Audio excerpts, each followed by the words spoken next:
Alright, what's going on guys? Percy TCG here, and today I have a gameplay video for you guys.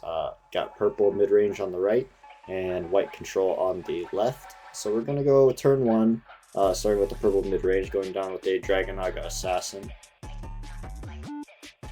I do want to come out and say I apologize for no upload yesterday, like I've said before. I've been playtesting a lot more as Ohio gets closer and closer. Ohio is next weekend, so I want to be as prepared as possible for that event. So now we're in the white control's turn, and he comes down with an Ice Maid Fuela,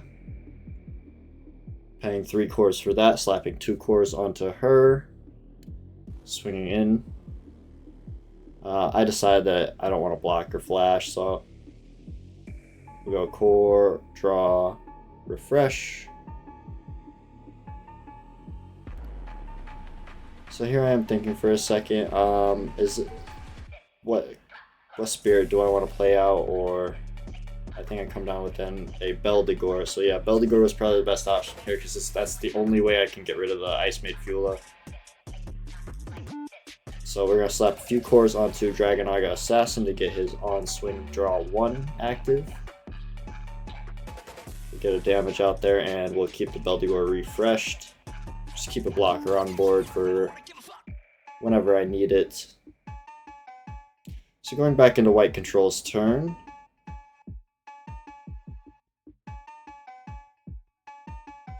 From what I've seen, if this matchup, like if you're playing white control versus purple in general, it's either really grindy or the game goes really fast. There's really no in between with this.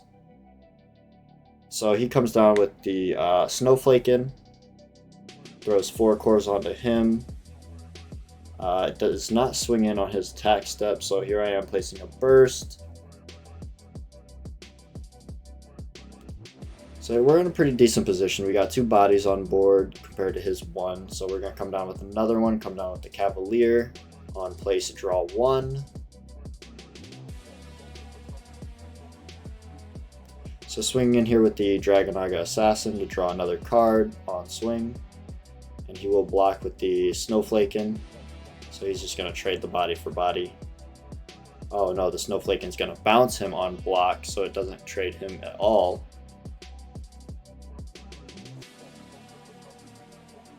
So just going to swing with the Cavalier here.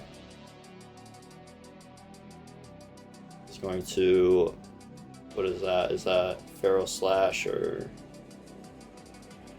that is a Feral Slash? So when he loses life, he'll target a 3,000 or fewer BP spirit and destroy it. So he's going to go ahead and choose the Beldigor to get rid of my extra swing. So now we have a Beldigor and drop. His immortal effect is active if my Cavalier dies here. Going back into white control's turn. So I'm feeling pretty good. I have a lot of cards in hand. I'm not really stressing about anything. The Dragonaga, you get just so much value out of them if they don't deal with him immediately, honestly. So he's going to come down with the Bullet Ray. Bullet Ray is such a good 2-cost card because it's a 3k BP at level 1, and you only need 2 cores to make it level 2, which makes it a 5k BP spirit. And it's a stat stick at that point. If you can't run it over with one of your small dudes, it's sticking, you know what I mean? It's a very good defensive and offensive unit. So here we are debating, do we want to pay the amount of cores? So we're going to pay 5 to throw down a Baculus, remove all but 1 from everything, because I was worried about the Snowflake and 1 block ability. I didn't want him to keep bouncing things, because the more he would bounce stuff is just the more I'm going to be behind by turns, and it's not something you want to just let happen, you know? So I go ahead and I swing in here with the Cavalier for 4k BP. If he tries to block, he's going to lose a spirit. And then swing in with the Baculus. I think he's at 4k BP. 3 or 4k, I actually don't know. So he's just going to go ahead and take those. He's down to his last life, which Ice Shield is now useless pretty much in the burst area. But he does have a lot of cores to work with, so he can make something happen. Comes down with the Buffalong Bill.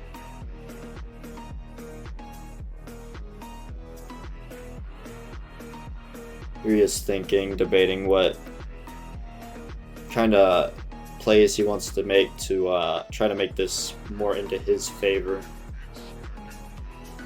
Slap a couple onto the Bullet Ray. See, when you're playing against purple, it's really hard with core management because you really have to watch for the King Curse, or you have to watch out for Mordred, or literally anything that removes cores. So you always want to keep that excess amount of cores on your bodies.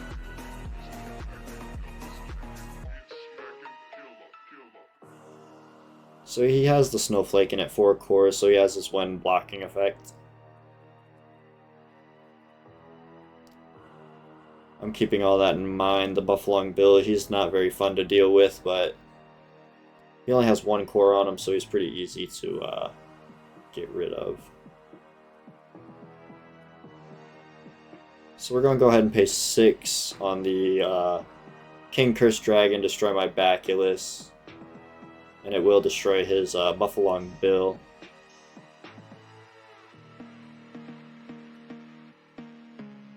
So now the level 2 on the Snowflaken's offline again. He has a 3k BP Bullet Ray, and I ramped 2 more cores on my King Curse Dragon for that. So it's probably the best play to make. The Buffalong Bill would have been problematic later on if I would have let him stay. I'm just going to move a core onto my Cavalier. I have a couple cores to work with here. I could throw them on the King Curse and actually get his 1 attacking effect to make the Snowflake in at 1 core. Which, if I don't do that, I should have done that. That would have been much smarter. It really doesn't matter because I think he's at level 1 now. He needs 4 cores to be level 2. But still, it's pressure nonetheless.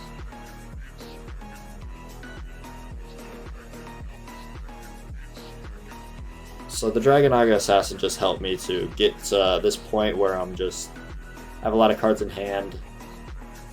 There's not much that I really need to keep control of the game. So I'm going to go ahead and pay 1, maybe not. Yeah, I'm going to go ahead and pay 1. Go with a Deadly Balance and target the Cavalier.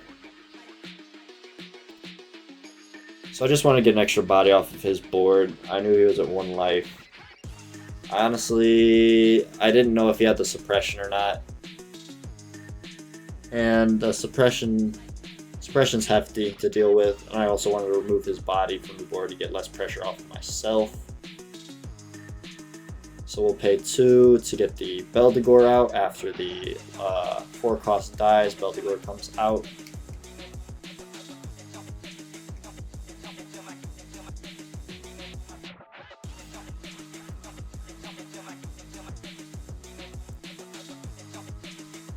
So entering attack, we're going to swing with the King Curse Dragon. That was actually the better play to make than throwing the extra cores onto the King Curse there. Deadly Balance and then bring back the Baculus. So he's going to go ahead and Dream Bomb my Curse Dragon, which is fine.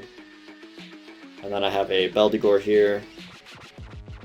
I'm just going to go ahead and pass it because I want to keep my reduction symbol on board. I don't want to throw it into his Snowflake and then just have it die.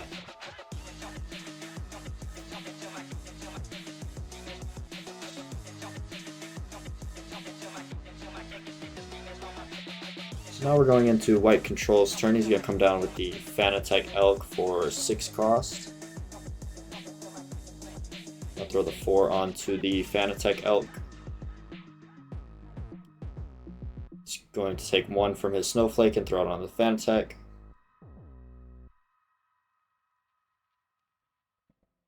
So Fanatec's annoying to deal with because you can't deal with it with Curse, you can't deal with it with any when attacking effects because he's just going to get his when blocking. Well, your when attacking effect will go off first, so if it's something that will destroy him before he initiates his block, then it works. Otherwise, Fanatec out, as soon as he blocks, it's just untouchable. So now we have a ton of cores to work with. We're in very good position. The only thing that we're worried about now is a ice shield flash or a suppression. So we're gonna go ahead and pay our 7. Then we're gonna go ahead and King Curse, or we're gonna come down with the Meduke. So we're gonna get Blood Curse active if he tries to block with the Fanatec on the Meduke.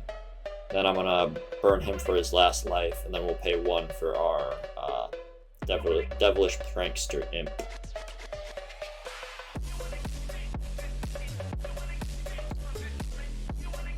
So Meduke, I feel like, is more of a defensive card than an offensive card. In a lot of most situations, you can obviously use it offensively, but I feel like the defensive aspect of the card is much better than the offensive. So he's gonna Burning Force those two, pay 5.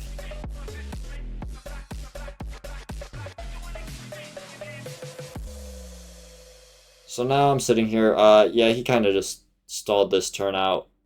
He's kind of holding on by, you know, just barely holding on. I'm gonna swing in with Meduke. He's gonna block, which I shouldn't even have swung here, honestly, because I already knew it was gonna happen.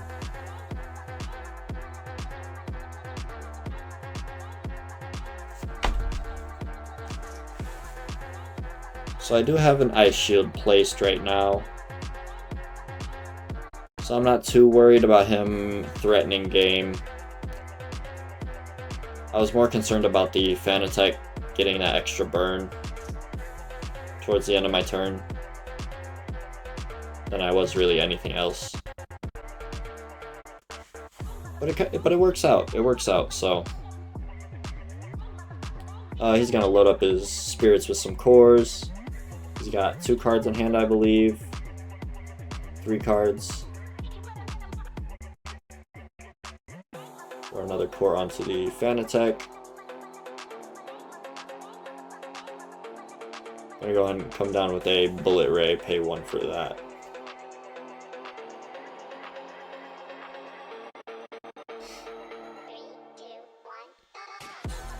So he has enough spirits here to threaten game.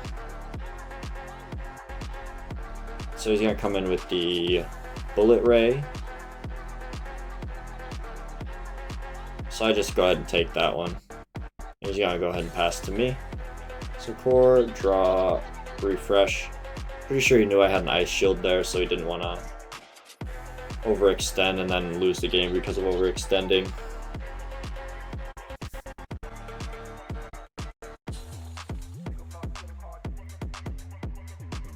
We're going to pay 5 to Baculus. Baculus here is the perfect play to do because now the Fanatec Elk is offline, everything's level 1.